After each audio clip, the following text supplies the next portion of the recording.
Endurance is greater than speed. అంటే ఓర్పు, సహనము వేగం కంటే గొప్పది.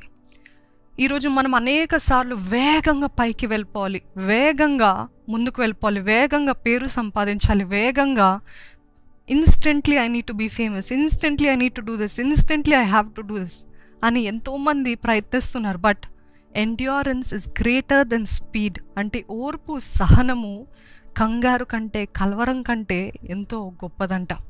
ఈరోజు do you have the endurance? ఓర్పు ఉందా? నేను మాత్రం చేసేది చూడండి, ఎద్దుని చూసినట్లయితే అది ఎప్పుడు చూసినా దున్నుతానే ఉంటుంది. అది చూసి అటు ఇటు చూసినట్టు ఎప్పుడైనా చూసారండి?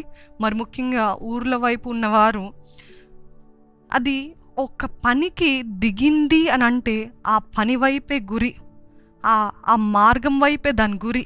అటు లెఫ్ట్ చూడదు, అటు రైట్ చూడదు, ఎప్పుడు చూసినా తిన్నగా దాని మార్గం తట్టు ఆ యజమాని యొక్క ఆ ఆర్డర్స్ని అవి వింటూ జాగ్రత్తగా ఆయన ఎక్కడ తిప్పితే అక్కడ తిరుగుతుందన్నమాట. సో దాని ఎండ్యూరెన్స్ చూడండి, కన్సిస్టెన్సీ. చేసిందే చేస్తుంది. ఈరోజు మనం అనుకుంటాం ఇది చేసాము, వెంటనే రిజల్ట్స్ కోసం చూస్తాం, వెంటనే అవుట్పుట్ కోసం చూస్తాం, వెంటనే మెప్పుల కోసం చూస్తాము, వెంటనే డబ్బుల కోసం చూస్తాము. చేసింది ఒక్కసారే, కానీ వెంటనే మనకి రిజల్ట్ కోసం చూస్తూ ఉంటాం. కానీ కన్సిస్టెన్సీ, ఇంగ్లీష్లో అయితే కన్సిస్టెన్సీ అని గొప్ప పదం ఉంది, మరి తెలుగులో ఏమంటారో తెలియదు. కంటిన్యూస్గా చేసిందే చేస్తుంది, కానీ దాని ఓర్పుని బట్టి endurance is greater than speed.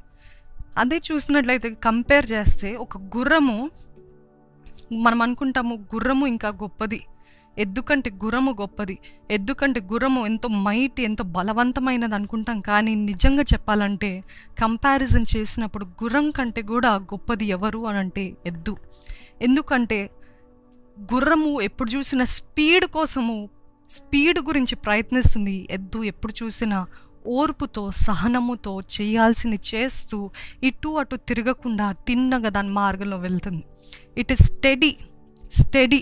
Study అంటే తిన్నగా, నాట్ టూ ఫాస్ట్గా వెళ్ళిపోవాలి. గుర్రాన్ని చూసి మనం ఉంటాం కదండి, ఒకవేళ మన పక్కనే గుర్రం ఉందనుకోండి, మనం ఎద్దు అనుకోండి, లేకపోతే నేను ఎద్దు అనుకోండి, నా పక్కన గుర్రం ఉందనుకోండి, ఒకవేళ ఎద్దుగా నా తలంపులు, ఆ గుర్రం ఏంటి అంత ఫాస్ట్గా పరిగెత్తుంది, ఆ గుర్రం ఏంటి ఎంత అందంగా పరిగెత్తుతుంది, నేను కూడా పరిగెత్తాలి అని పరిగెత్తాననుకోండి, పరిగెత్తగలుగుతానా?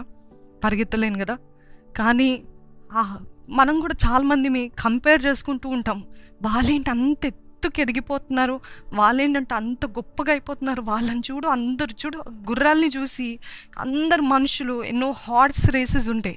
ఏంటి హార్స్ అంటే ప్రతి వ్యాపారస్తుడు ఒక్కొక్క హార్స్ని కొనుక్కొని ఈ హార్స్ విన్ అవ్వాలి అని బెట్స్ పెట్టి ఎంతోమంది ఎంతో కష్టాలు పొందుకున్నారు. అదే రీతిగా ఒక హార్స్ పరిగెత్తేటప్పుడు మనుషులు చూడండి ఎంత ఉత్సాహంగా చప్పట్లు కొడుతూ ఎంతగానో ప్రోత్సహిస్తుంటారు, చీర్ చేస్తుంటారు. అదే ఎద్దు పరిగెత్తినప్పుడు, ఎద్దు కష్టపడుతున్నప్పుడు ఎవరైనా చుట్టుపక్కల నుండి చప్పట్లు కొట్టడం చూసారండి?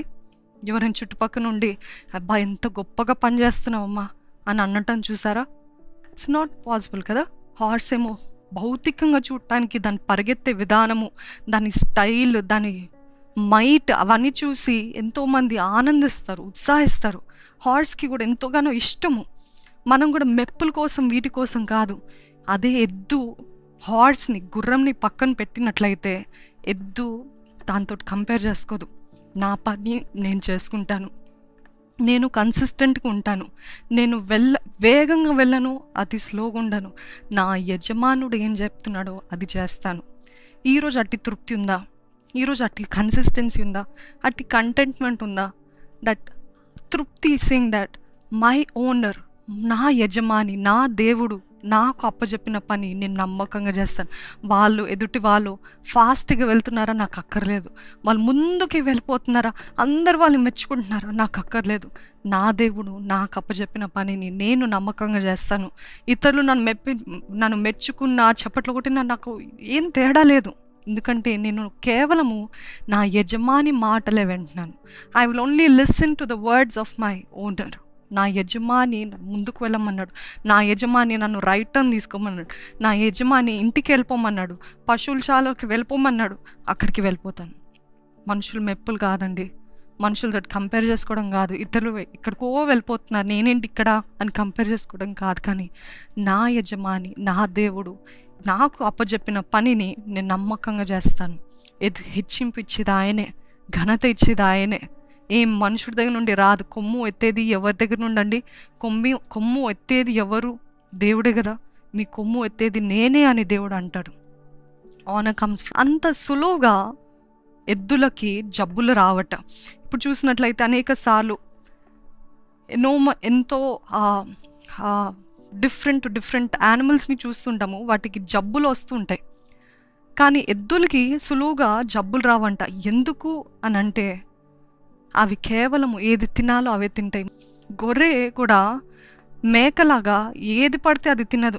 మేక ఏది చూస్తే అది, ఏది వ్యత్యాసంగా కనపడితే అది తింటుంది, ఏది అందంగా కనపడితే అది ఆశతోటి ఆతురతతోటి తినేయాలి అని ఆశపడుతుంటుంది. చెత్త కూడా తింటుంది. చూసారు కదా, మేకలు చెత్త నేర్కుంటుంటాయి. కానీ ఎప్పుడైనా గొర్రెల్ని చెత్త ఏరుకోవడం చూసారా? గొర్రెలు ఎప్పుడు కూడా పచ్చిగా గల చోట్ల పచ్చిగా ఉన్న గడ్డినే మేస్తుంటాయి అన్నమాట. ఈరోజు ఎద్దు కూడా ఏది పడితే అది తినదు, ఏది పడితే అది తినదనమాట.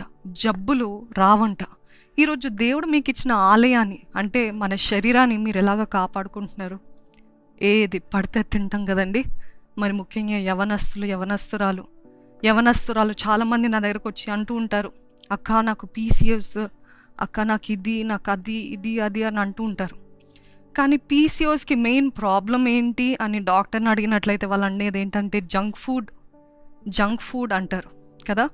అంత అక్కర్లేని తిండులు, అక్కర్లేని భయంకరమైన ఆహారాలు తీసుకోవడం వల్ల పీసీఓస్ వస్తున్నాయి. అంటే అందరికి అలాగనే వస్తున్నాయి, అది మీ తప్పు అని చెప్పట్లేదండి. కొంతమందికి, మరి ముఖ్యంగా ఒకవేళ మీరు కూడా అట్లా ఉంటే మీరు పరీక్షించుకోండి. చాలామందికి జబ్బులు రావటానికి కారణం ఏంటంటే వాళ్ళకి ఆహారం, ఎటువంటి ఆహారం తీసుకుంటున్నారు, what kind of food are you eating. ఏది పడితే అది, రోడ్డు పైన ఏది దొరికితే అది, చూడటానికి బాగుందే, చూడటానికి మంచి వాసన వస్తుందని ఏది పడితే అది తీసుకొని తింటూ ఉంటారు చాలామంది. ఈరోజు దేవుడు అంటున్నాడు, మీ ఆలయాన్ని మీరు ఎలాగా కాపాడుకుంటున్నారు?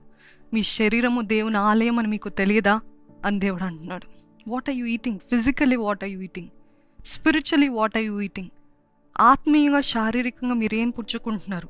ఆత్మీయంగా ఏమో నేను మరలా దేవుడు మరలా అదే చెప్తున్నాడు, చూడకుండాల్సినవి చూస్తూ, వినకుండాల్సినవి వింటూ ఎంతగానో ఆత్మీయంగా జంక్ ఫుడ్ తింటున్నారు.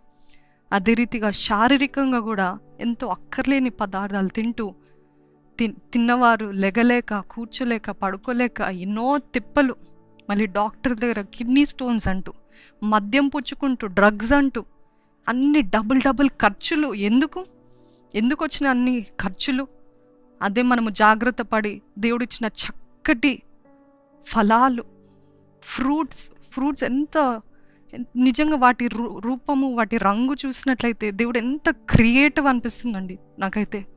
ఎప్పుడు ఏ ఫలం చూసినా దేవుడు ఎంత క్రియేటివ్, ఎన్ని కలర్స్. మళ్ళీ అవి చూడటానికి అందం కాదు, కానీ అవి తింటే ఎంత గొప్ప ఆరోగ్యము, ఎంత మంచి ఆరోగ్యం. కాదు, మనుషులకి అలాగొద్దు. మద్యము కావాలి, డ్రగ్స్ కావాలి, మనం మనుషులు చేసిన భయంకరమైన ఆహారాలు కావాలి, ఆరోగ్యకరమైనవి ఏదొద్దు, చూడటానికి అందంగా కనిపించేవి కావాలి కదా. నిజంగా ఆత్మీయంగా, శారీరకంగా మీ ఆలయాన్ని కాపాడుకుంటున్నారా? దేవుడిచ్చిన ఆలయాన్ని కాపాడుకుంటున్నారా? సులువుగా జబ్బులు వచ్చేస్తున్నాయి, సులువుగా అనారోగ్యం వచ్చేస్తుంది. అంటే మా ఇంట్లో అనారోగ్యం అండి, నాకు తగ్గిపోయింది నా కొడుకుకి తగ్గిపోయింది మా అక్కకి, ఇలాగా కంటిన్యూస్గా మా ఇంట్లో అనారోగ్యం అంటే మొదటిగా అది ఆత్మీయ రంగంలో అపవాది దాడి, రెండవది మీరు జాగ్రత్తగా కాపాడుకుంటున్నారా? ఎప్పుడు చూసిన అనారోగ్యం ఇంట్లో వెంటాడుతుందా? అనారోగ్యమే ఉందా మీ ఇంట్లో? నెమ్మది లేదా? ఎప్పుడు చూసిన డాక్టర్స్ బిల్స్, మా డబ్బులంతా, సంపాదించిన డబ్బులంతా బిల్స్కే అయిపోతుందండి, ఆ డాక్టర్ ఖర్చులకే అయిపోతుంది, అసలు మిగలట్లేదే అని అంటున్నారేమో. ఆలయాన్ని జాగ్రత్తగా కాపాడుకుంటున్నారా? దేవుడు మీకు ఇచ్చిన బిడ్డల్ని గాలికి వదిలేస్తున్నారా? పట్టించుకుంటున్నారా? వాళ్ళు ఏం తింటున్నారు, వాళ్ళు ఏం తాగుతున్నారు, ఎప్పుడు చూసినా చిప్స్ ప్యాకెట్లు, ఎప్పుడు చూసినా జంక్ ఫుడ్ వేస్తూ ఉంటారు కదండి. వాళ్ళు తినేది సరైందేనా అని అడుగుతున్నారా మిమ్మల్ని మీరు? జాగ్రత్త. దేవుడిచ్చిన మీ ఆలయాన్ని జాగ్రత్తగా కాపాడుకోండి.